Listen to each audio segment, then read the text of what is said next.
road winds and twists through deep valleys, very wild and beautiful. The tropical vegetation is luxuriant. We stop to look at two wild-looking men as they stand quaking with fear at the sight of us. These are the Katu, the blood hunters we call them, for they not only sacrifice animals, but human beings. I try to ask them questions, but they understand none of the dialects I know. They cling closer to each other, their right hands resting nervously on the hilts of their long knives.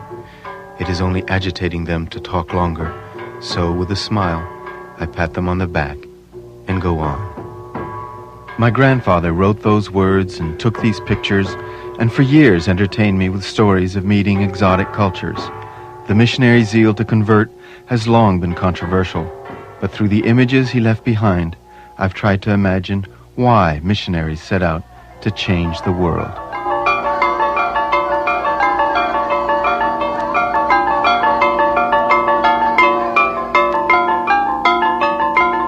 Long before the first Americans in combat fatigues came to Vietnam with their battalions, this one in a tropical suit came with his family.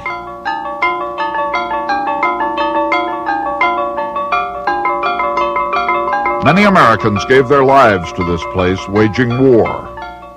He gave his life too, nearly 50 years of it, pursuing peace.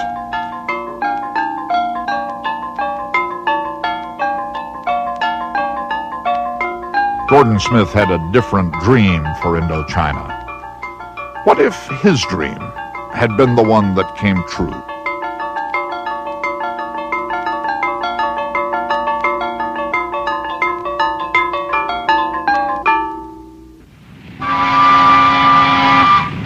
In the year 1929, a wood-burning steamer churned up the Mekong River toward a small town called Quartier. On board were Gordon and Laura Smith, full of apprehension but determined and excited. They were going to establish a small Protestant church in a place that never had had one. They were on their first assignment as missionaries. They knew it was going to be a hard life. It turned out to be harder than they imagined. Cambodia is a hot, damp country and not fit for white folks to live in.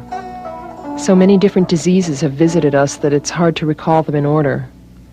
Without a let-up, one or another of the four of us have had dysentery, malaria, sore eyes, fainting spells, hemorrhages, measles, bronchitis, enteric diarrhea, and bronchopneumonia. But it's baby Leslie who suffered most. It has to be a commitment. And I can't say that it's the easiest thing. It never got easier. Marie Zimmer, a missionary herself. They talk about pioneer missionaries. I would say the Smiths were the pioneer missionaries. They became U.S. citizens in time, but they started life in Canada. W.Smith came from a sheltered upbringing in Toronto, and Laura from a family farm in Dalrymple, Ontario. Both were attracted by the romance of faraway places. The farther away, the better. When they found that they shared a dream of missionary life, they rushed to marry. Their assignment was just the sort they hoped for: to learn the French language and a stopover in Paris, and then go on to preach in mysterious Indochina. But to whom would they preach? It is likely that they had never heard of the rugged and independent hill people known as Montagnards. I remember this group of mountain people that came down to trade with the Cambodians in the town of Quartier. And one of these people was... Douglas Smith, eldest of the Smiths' three sons, was a child in Quartier. His hair was tied up in a bun, great ivory earplugs in his ears, and he was smoking this large pipe and carrying a wicker basket as well as a large spear. These were people very much different from the lowland Cambodians and Vietnamese.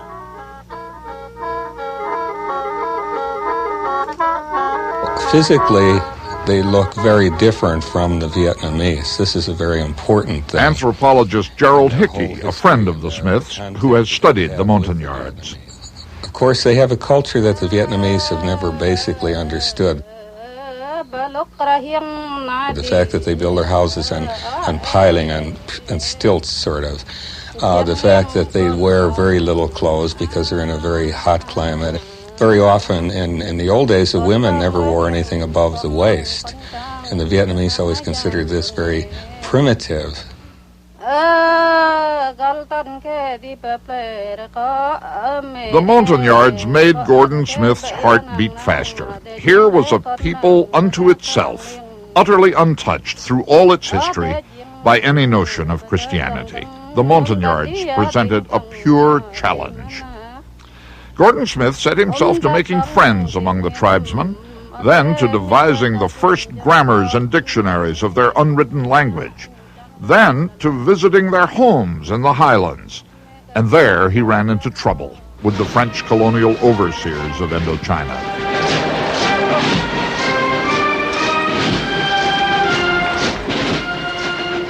The inflexible policy of the French was to keep the Montagnards isolated from foreigners, especially from foreign missionaries. There was one French administrator that was dead set against him doing mission work, and I remember the day that he was summoned in by this French administrator. He was called the Résident, and I stayed in the car, but I heard sharp words coming from the office, and when my father left, he was pale. His face was as pale as a white sheet, and I later found out that the French administrator had slapped him in the face and accused him of disobeying his orders, and he was going to have to leave the Highlands. Gordon Smith did not leave. The bureaucrat who slapped him did. Gordon Smith pressed on into the mountains. God opened the door for us in 1934 to follow a trail 200 miles into the heart of this southern tribal area, and we settled in a little strategic town called Ban Me Tuot. Ban Me Tuot was remote from the rest of the world, but to the Montagnards a center of their culture. The Smiths settled their growing family in a Montagnard-style house and built a longhouse church, which soon attracted hill people, intrigued by these strangers from so far away. At a Christmas dinner, Gordon and Laura and their sons seemed a settled family, but comfort for themselves always gave way to the importance the Smiths attached to their mission. One of the other things that I think a lot of missionaries might not take into consideration before they leave. Betty Mitchell met the Smith sons at the school to which the boys were sent in Dalat, many miles away. That the children would go to school and might not be on the same station where we would be. And so that the children would probably be separated from us for their schooling.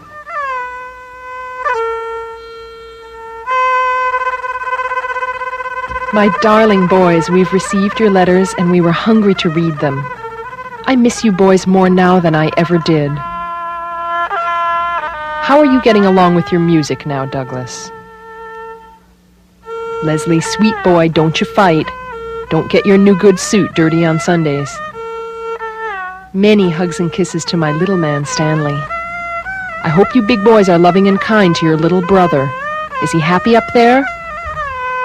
Heaps of hugs and kisses, your own Mommy.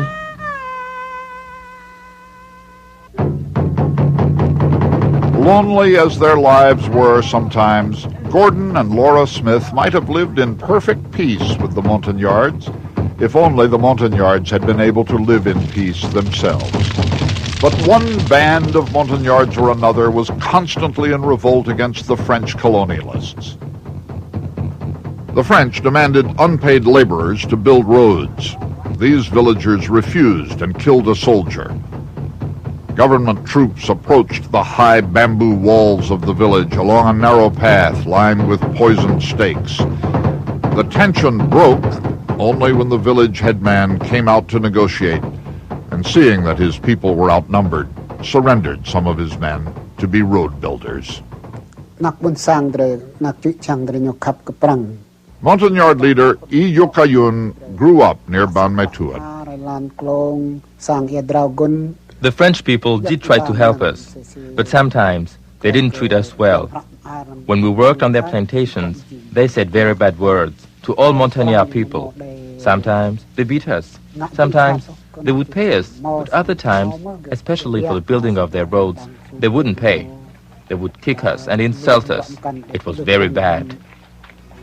Gordon and Laura Smith tried with all their might to show the Montagnards a kinder face of Western civilization. From what must have been the first trailer in Indochina, they dispensed aspirin and safety pins and genuine neighborliness. Inagong Kanul, a chieftain, was a boy when he first saw the Smiths and their trailer. The first time I saw it, it was strange for me. It was like a big box. I still remember when he went to preach somewhere, they usually brought their pictures with them, real big pictures. They were storytelling pictures on sheets of flannel, and the stories they told bespoke a spiritual power that touched and impressed some of the listeners. The way seemed open now a little. In the marketplace to which the Montagnards came down to do their trading, Gordon and Laura Smith began to spread the word. And if the Montagnards didn't come to the Smiths went to them, by car as far as a car could go, and then by other forms of transportation.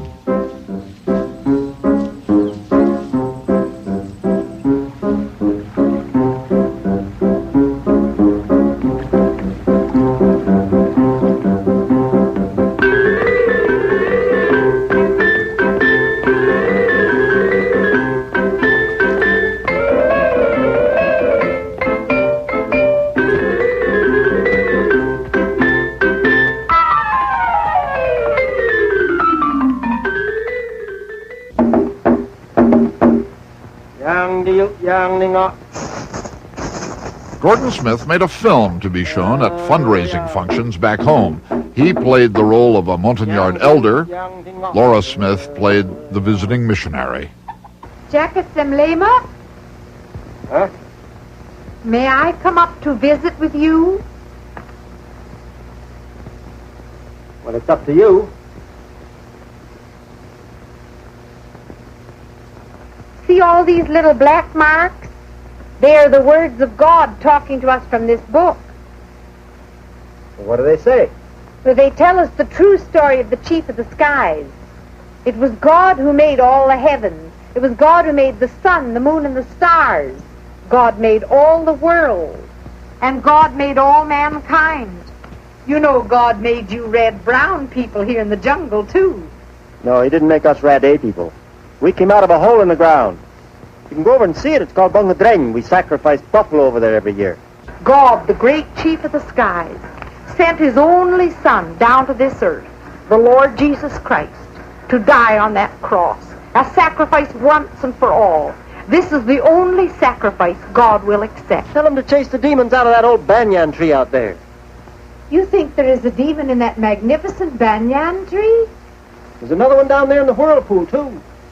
Listen, he can set you free from the devil's power. I've got a better way. I'll take this new Yang. Yang Yesu priest. Yesu. I'll accept his sacrifice. And then he won't be angry at me. And then I'll keep my own animal sacrifices. And then the demons won't be angry at me. And then I'll have them both, and I'll be sure. Of course, you'll pay my taxes, won't you? I became a Christian when I heard Mr. Smith preach. He taught me to know God. We often saw at that time Mrs. Smith play the piano. And Mr. Smith would teach us how to sing. They even sang in Rade.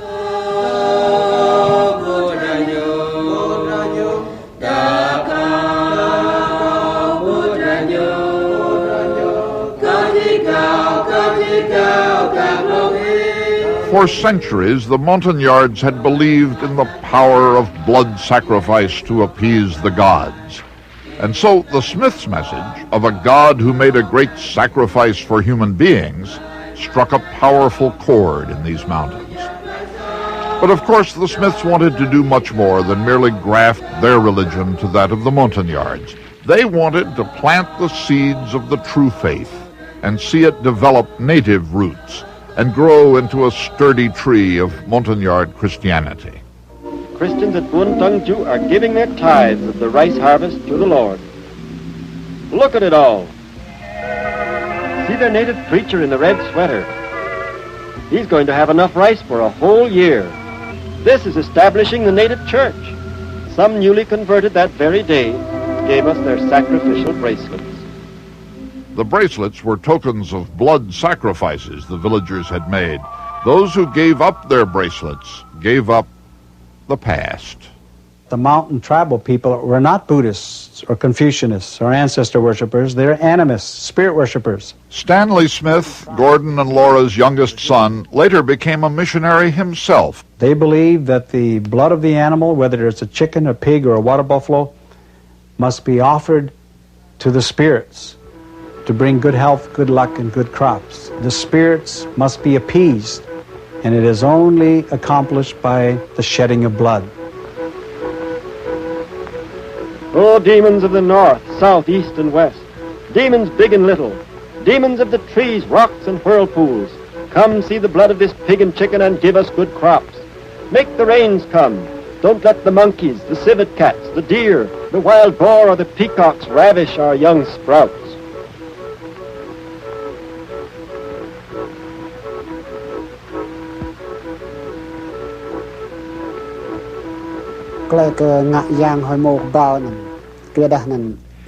We sacrifice buffalo to appease all kinds of spirits, mountain spirit, tree spirits, earth spirit, to get them to help us. When we were sick or had family problems, we sacrificed a buffalo. We lived in such remote areas, we had no access to medicines. These customs were all that we could rely on for help. The water buffalo is precious to the farmers of Southeast Asia. Worker, companion, symbol, and source of wealth. The buffalo often comes to be very like a member of the family. To sacrifice a buffalo is a sacrifice indeed.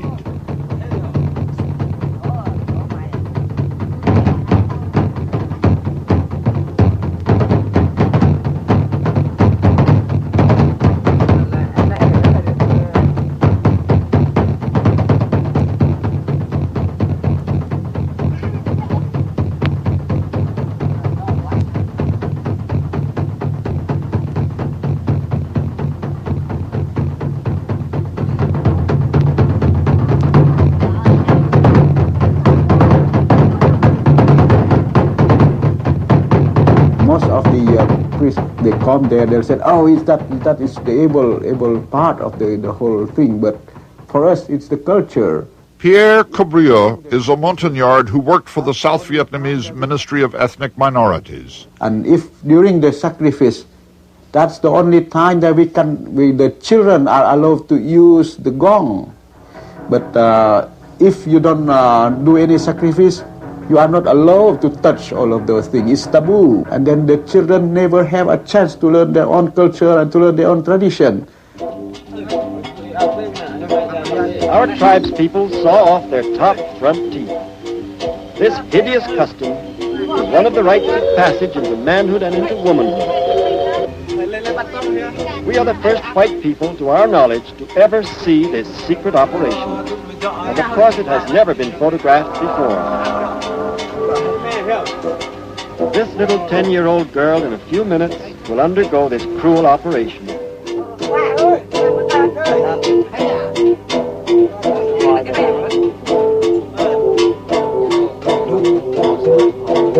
This is heathenism. The horrors of heathenism must be revealed in all honesty. boys and girls in our tribe's land all go through this horrible ordeal. The gospel alone can do away with this devilish practice. We must do something about it. Burning sticks with hot black lacquer dripping from them are brought to her. She rubs this into her bleeding gums to cauterize them, to help allay some of the pain in her 6 open, jumping teeth nerves. Her face swells up, and from now on her facial features will be quite changed.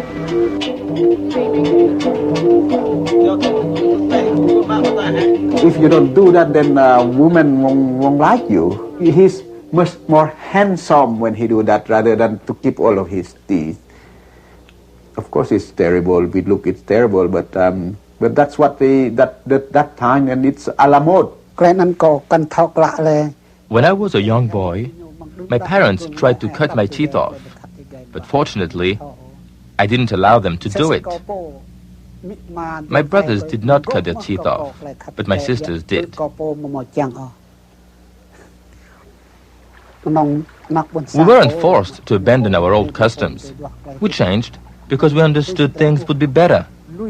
It was because of our increased knowledge that we changed. We're not going anywhere to change culture. Now, if by their accepting the truths, Christian truths that are absolutes, there are some changes, then it would be along the lines of the absolutes taught in Scripture.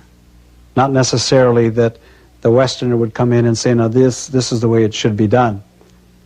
We have no right to do that. If I were to go in as a missionary and projecting myself as a missionary, I would find it very difficult to go in and simply say, well, I'm going to tell you to get rid of all of the religious beliefs that you already have because I'm going to bring you a whole new set of beliefs and values that are religious. This could be very disrupting for them. It could be very disorienting. And it could lead to a good deal of chaos in their lives. Because our culture is more or less mingled with the belief. And so if you don't draw the line, then what? You lose it. And then if the father loses it, then the son will lose the whole thing. And then in 10 years, then the whole culture is lost. It is true that the schools formed by the missionaries had a dramatic impact on Montagnard culture. Now, the role of the missionaries here was very important because a number of the people who were the leaders and beginning to express very strong discontent at what they considered discrimination against them and persecution in some cases, said, you know, the missionaries, the Catholics and the Protestant missionaries alike, told us that in the eyes of God, all men are equal. And they said, therefore, we're equal to the Vietnamese. They said they may be considered more civilized than we are, but we're as good as they are, and we're equal to them. We want to be treated like people with equality. And this really was a very strong motivation in the movements that began to grow in the Highlands.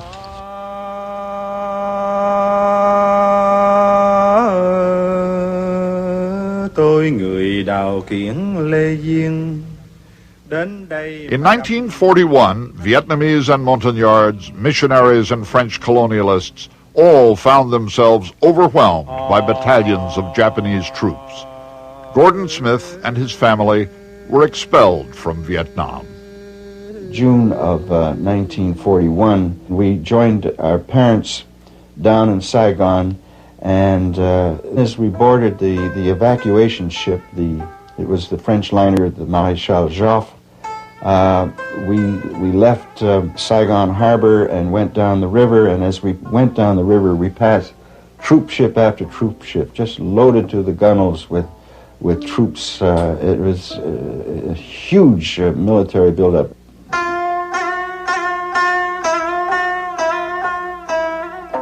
The war years away from the mission fields gave Gordon and Laura Smith time to write about their experiences and to think about them. Influenced by studies in anthropology, Gordon Smith began to change his view of how missionaries should work.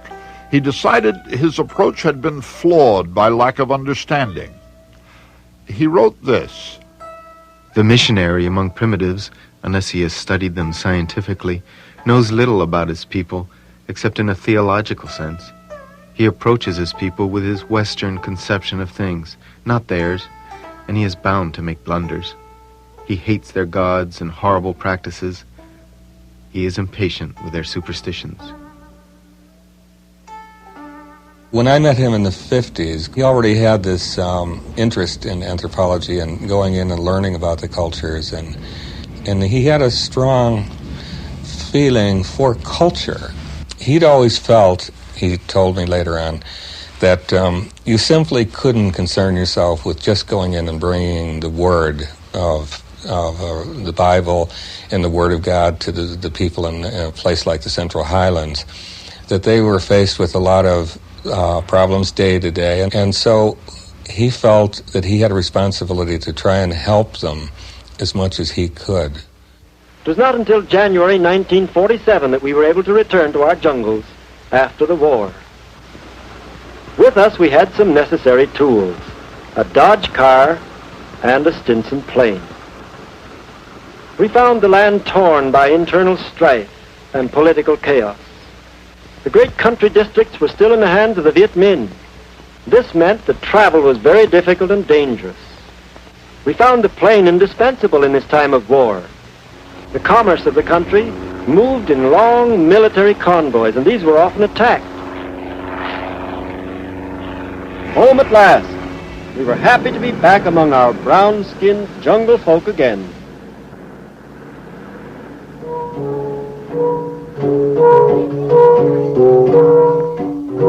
Rebellion against French control was spreading in Vietnam. To try to head it off, the French ceded nominal control of the highlands to the Vietnamese emperor, Bao Dai. This is an historic occasion, as for the first time His Majesty Bao Dai, Chief of State for Vietnam, shared with the French High Commissioner the expression of loyalty of these tribes. Henceforth, these mountaineers of Indochina come under the direct supervision of His Majesty Bao Dai. Elaborate ceremonies were held in allegiance to the emperor. But Ho Chi Minh's communist guerrillas were on the march through the countryside. Vietnam was about to be shattered by all-out war between the Viet Minh and the French.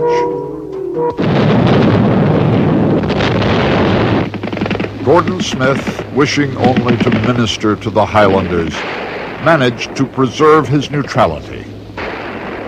The French military suspected us of being the forerunners of an American takeover, and we had to live down this absurd notion. We were told that they were trying to discredit our mission in Indochina and have us put out. If we showed friendship with the French, the Vietnamese suspected us of upholding the French colonial policy. So we had to walk a precarious line and keep out of politics entirely. In the early 1950s, some evangelical Protestant missionaries saw that saving souls wasn't enough. Bodies needed saving too. Gordon Smith had seen the victims of leprosy, exiled from their home villages for fear of contagion, had seen them dying in jungle huts. To care for these people, he began construction of a leprosarium near Ban Me Thuot.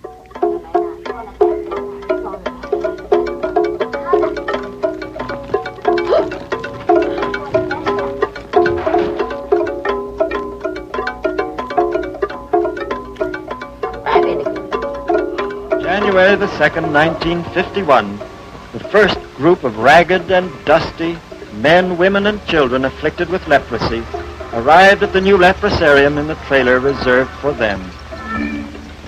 The first thing they received was a large piece of washing soap. Next, a warm woolen blanket and a grass mat were given to each one, and they were shown to their living quarters in the longhouse. One of our American missionary nurses taught at Rad A to be a lab technician. See, that's the purpose of our mission, to work ourselves out of jobs.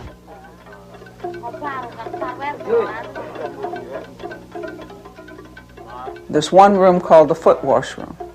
That's one that I remember more than any, because that really kind of horrified me to see them being treated with their feet.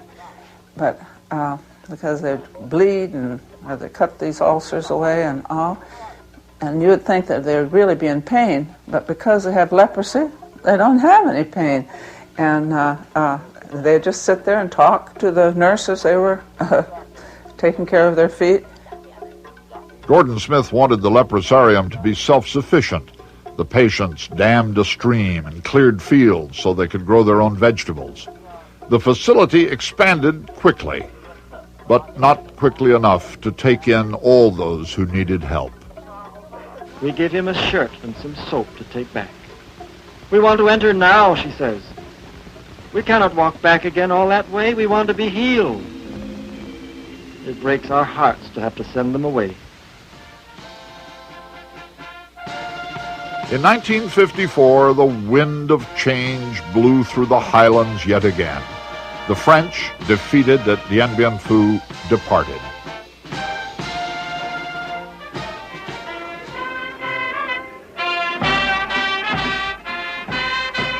The South Vietnamese government started moving ethnic Vietnamese into the highlands in an effort to assimilate the Montagnards.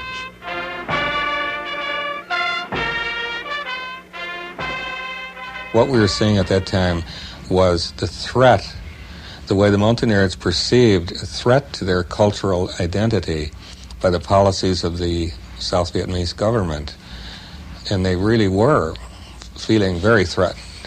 And they cited endless examples of how this was happening. Things like the name of the towns were changed. They were all Montagnard names or based on Montagnard names. And the Vietnamese made them all Vietnamese names. Endless things. And Gordon understood this and would exchange information with me. But as a missionary, you see, he had to play a very careful role because he couldn't come out and openly criticize the government because they would have kicked him out of the highlands. He had no legal status of any sort. In 1956, Gordon Smith's independent ways caught up with him. Mission headquarters in the United States objected to his independent fundraising for the leprosarium. He resigned, but he didn't leave. He and Laura simply moved north to the coastal city of Da Nang and started a new Bible school of their own.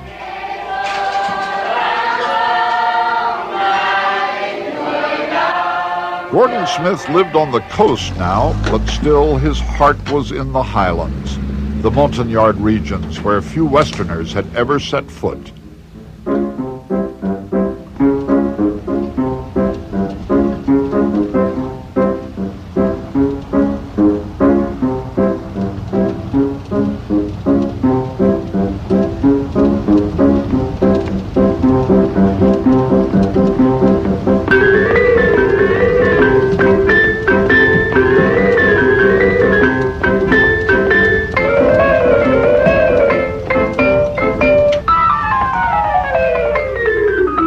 Gordon was setting up a mission in the Katu country. Now, the French had never really gotten into the country and pacified it, which is the term they used during the colonial period. And so he suggested that I go with him on one of the trips. So he organized a trip in August 1957 into the Katu country. And we started in, and it was incredibly hot. It was hot and steamy. As we were approaching the village, I noticed these things along the path. They were taboo signs, I was sure. Well, it turned out the village had a stockade, and the front door, the gate of the stockade was closed. And so we went into the village, and all the people had gotten into their houses and pulled the shutters. They were all peeking out at us. We went to the men's house, and the chief was sitting on a mat in the men's house with these young men, warriors, standing behind him, and their loincloths and very long hair and these 10-foot long spears with these huge blades that they use for the blood sacrifices, the human blood sacrifices. What you do is dip the spears in the human blood after you kill the victim. Well, this was very unsettling, to say the least. Gordon was very forthright about the whole thing and said, I think we might have outdone ourselves. I said, I hope you're wrong. I said, but all the while I said, remember my friends, smile, smile, smile at the natives. Anyhow, the chief was very unfriendly. He said, I don't want any Frenchmen in the village. They thought all Westerners were French. And then we said, well, why not? And he said, the Viet Minh, now that's the old term for the Viet Cong, the communists. He said, the Viet Minh wouldn't like it. We said, are there any Viet Minh here? And he said, yes, they're in the forest. So anyhow, we left that village and we went to another village where they didn't have a stockade. And it turned out it had been 2 villages, but the sickness and lack of food had made life so difficult for the people that they decided to perform blood sacrifices.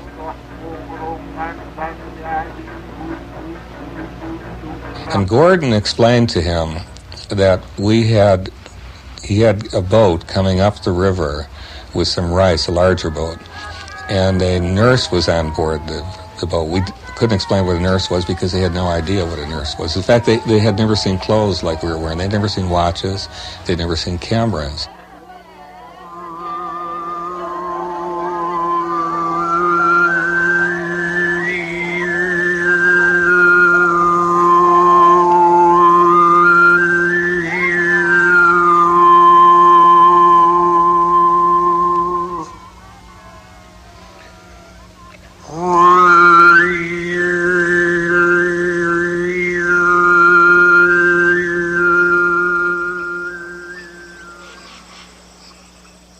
Near Da Nang, Gordon Smith founded a new leprosarium.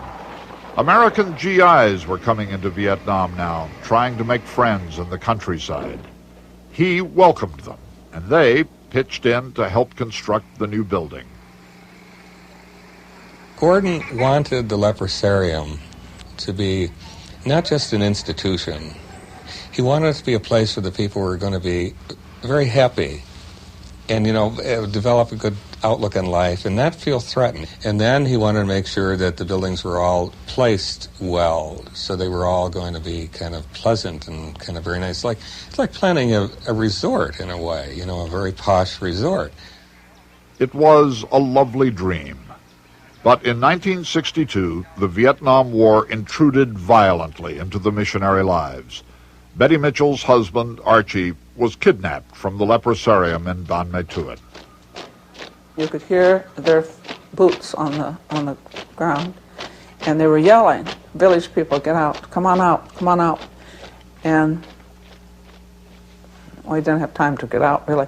They took their bayonets and cut the screen and jumped in and took my husband and tied him up. And then they, by the time I went out to there, I saw them taking him out.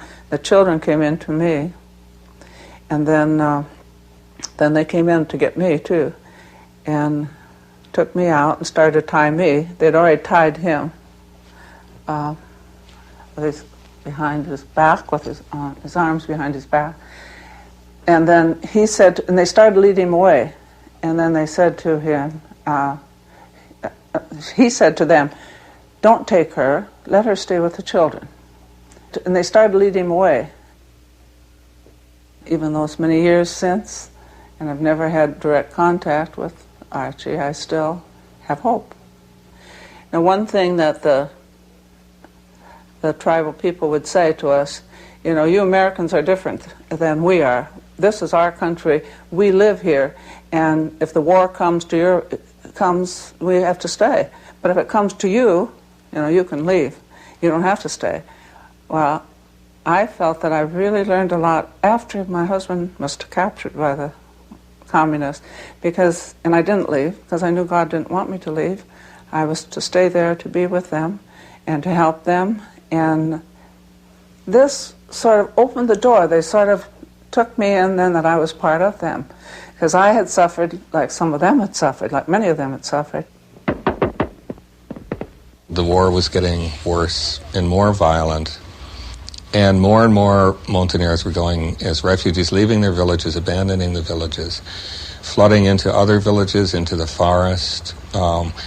What it did really was disrupt their adaptations, their farming, their way of life. Everything was badly disrupted. And also they were caught between the conflicting forces, which was really very deadly.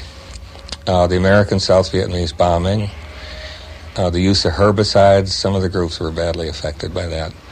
The communists would attack buses and the roads.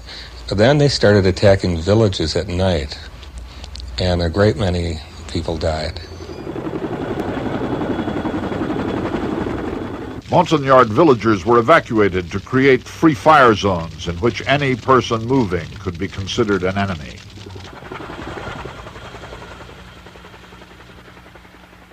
In large relocation camps, the Montagnards were supposed to be housed and fed and protected. What happened is that the resettlements were badly organized. The Vietnamese are the ones who were supposed to implement them, and the money was stolen. The houses didn't get built. They moved the people in soil that the Montagnards didn't know how to farm. They, by and large, were disastrous. I can't think of any of them that were successful.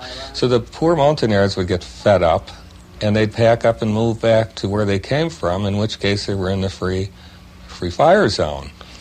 And so they were subject to bombing and shelling and what have you there. And these things happened all the time.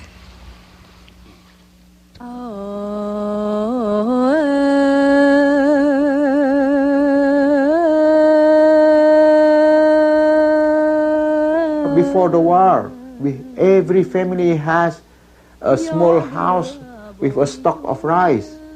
And during the war, and then you have to go to a strategic hamlet, that stock of rice is destroyed. And then that is where the Montagnards begin to be hungry.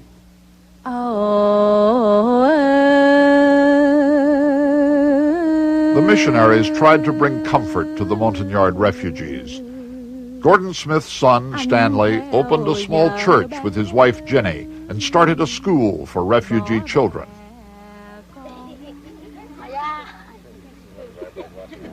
It was dangerous work. Several of the Vietnamese pastors with whom Stanley Smith worked were killed by the Viet Cong.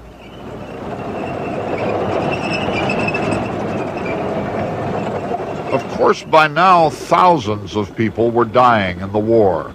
Gordon and Laura Smith turned their attention to the orphans who were left behind. They helped organize a network of orphan homes in the highlands, and at a spectacular site on China Beach near Da Nang, they built their largest orphanage.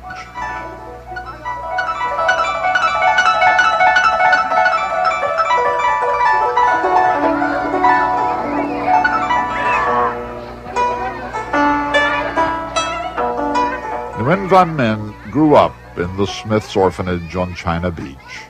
Khi tôi được 10 tuổi thì được các giáo sĩ và các truyền đạo. When I was 10 years old, I entered the orphanage near Da Nang, and it was a result of the kindness of the missionaries. I was a young boy, working almost like a slave. I had a mother, but my father was a French soldier who was no longer with us.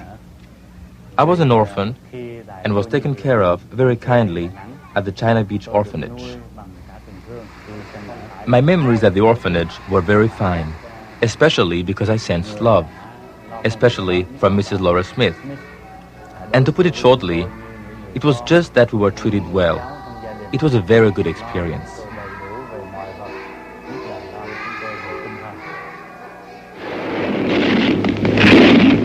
The missionaries faced war bravely, but in 1968, when the Tet Offensive swept across the country, war simply overwhelmed them. The mission compound Gordon Smith had built at Ban Mae Tuot was attacked by the Viet Cong. They threw a grenade in the bunker where I was with 3 other missionaries. And they were killed outright. They were close to the entrance. I was in a corner. So I had quite a few, what do you call them, shrapnel wounds.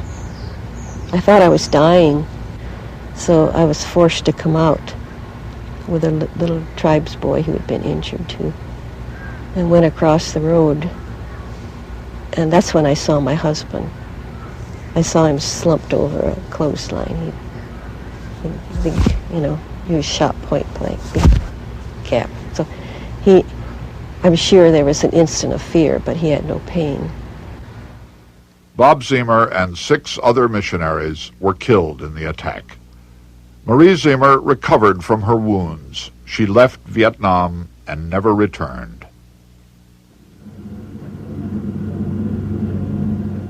The Smiths' leprosarium on a remote beach with no roads to it was preserved from the horrors of the war for a few more years.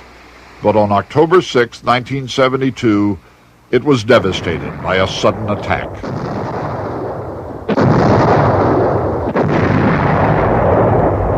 Laura Smith wrote, "It was a pitiful sight. Gordon and I wept over the cruel attack.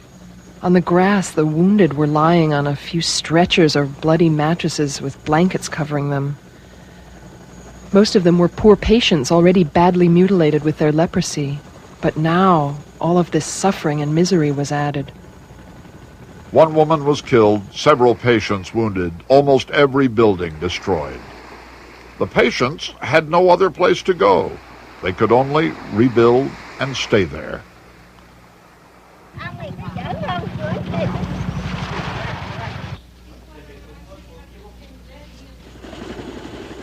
The U.S. Armed Forces sent donations.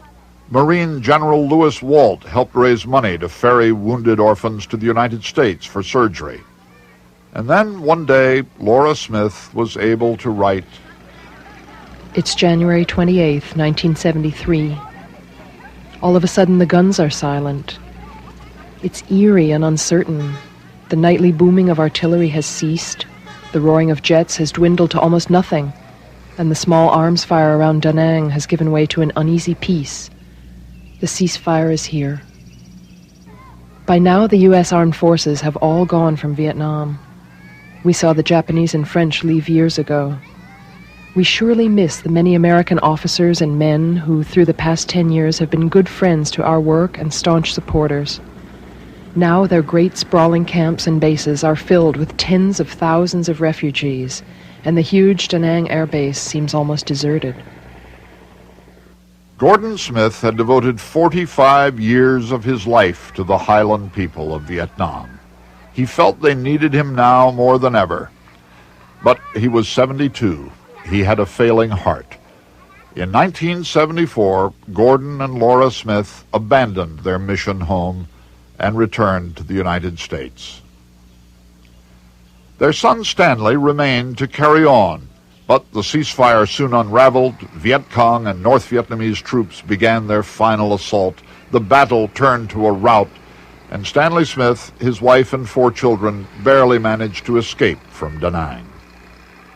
What really happened was almost a chaos. Vietnamese by the hundreds, even thousands, were coming over the fence into the airport. And then there was kind of a stampede, and we actually had to run to the truck. And we made our way to this World Airways plane that had been chartered by the embassy to evacuate us.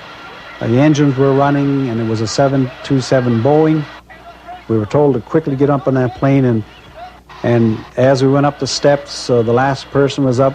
Even before the last person was up, the pilot started taxiing out to the runway because he could see many other people coming and trying to get on the same flight. Refugees poured out of Vietnam. Gordon and Laura Smith offered sponsorship in the United States to as many as they could. Gordon Smith sought to send relief supplies to Vietnam. He sought to return himself. Even despite the fact that he knew that he had cancer, up until the time he died in 1977, he was still trying to negotiate to get back to Vietnam to be with his people. It was something that struck me as to show the great dedication that he had, both for mission work but also for the great love he had for the people of Vietnam, both the highland people and the Vietnamese. Laura Smith lived on for 2 more years. She raised support for missionary activities until the day she died in 1979. 50 years from the time of her arrival in Croatier as a young wife and devoted missionary. And what became of it all, the orphanage and the leprosarium and the dreams of Gordon and Laura? We've just landed at Destination for Judgment City. Would you please remain seated until the engine comes to complete stop? After 15 years of trying, Stanley and Jenny Smith returned to Vietnam in 1990.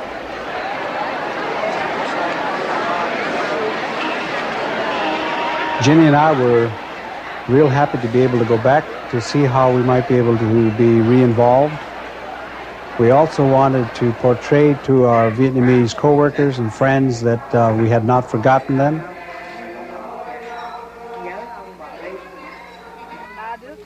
And they were not forgotten. From all over the country, old colleagues and friends joined them for an emotional reunion.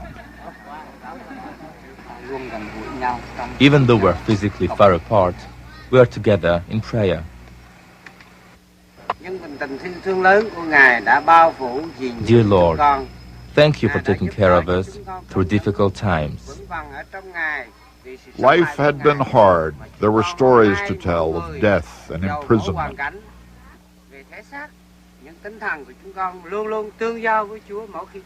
Nguyen Van Men, who grew up in the China Beach orphanage, has become an evangelist himself.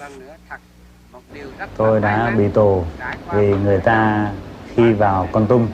I was imprisoned in 1975. When the revolution became successful, they felt that anyone like me could not be a part of a new society. The government felt that I had been involved with the Full Row movement, which is a movement among some mountain people. But this was untrue. I had never been an agent for the American government. I have never been involved with this movement for separation from the central government. But I was falsely accused, and I had to go to jail for 12 years.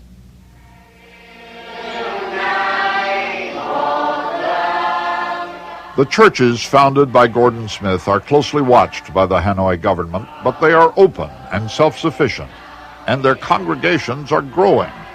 The pastors think they have reason to hope for an end to the jailing and harassment they have suffered.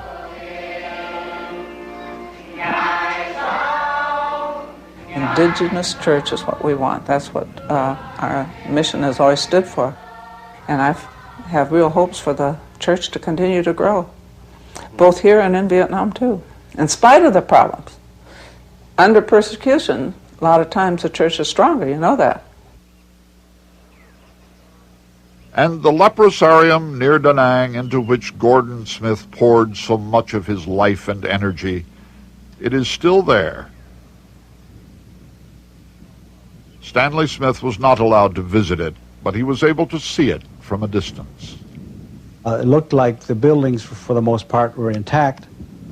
But even more importantly, we had heard that even though it was under the jurisdiction of the communist government, that they were doing a fair job with the leprosy ministry, and the leprosy patients themselves knew that we were in Da Nang and were expecting us to visit, and of course were quite disappointed when we did not go because of the lack of permission. The war was deadly for the Montagnards. They lost their lives by the tens of thousands. Most of their villages were destroyed. Their culture was shattered. But here and there in jungle clearings, groups of them still come together regularly and reverently for Christian services.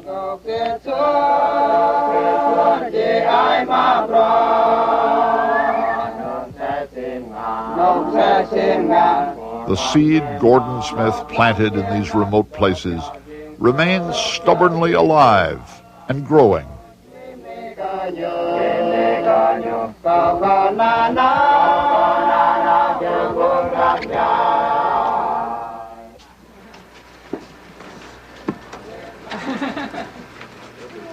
East and West collided violently in Vietnam, with many casualties.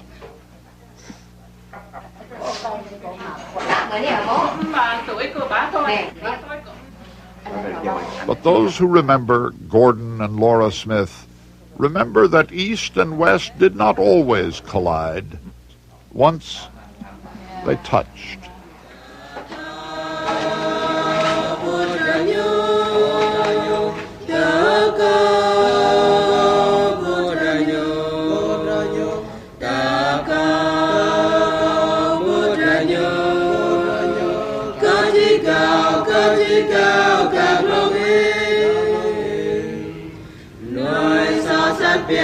Mà Giêsu bước lại, biết là những con đầu nhớ ngã xin đi, nơi mặt trái dòng nhiều tôi giật lên gió, đón có chỉ cao các luồng ý, ta cao bước ra nhớ, ta cao bước ra nhớ.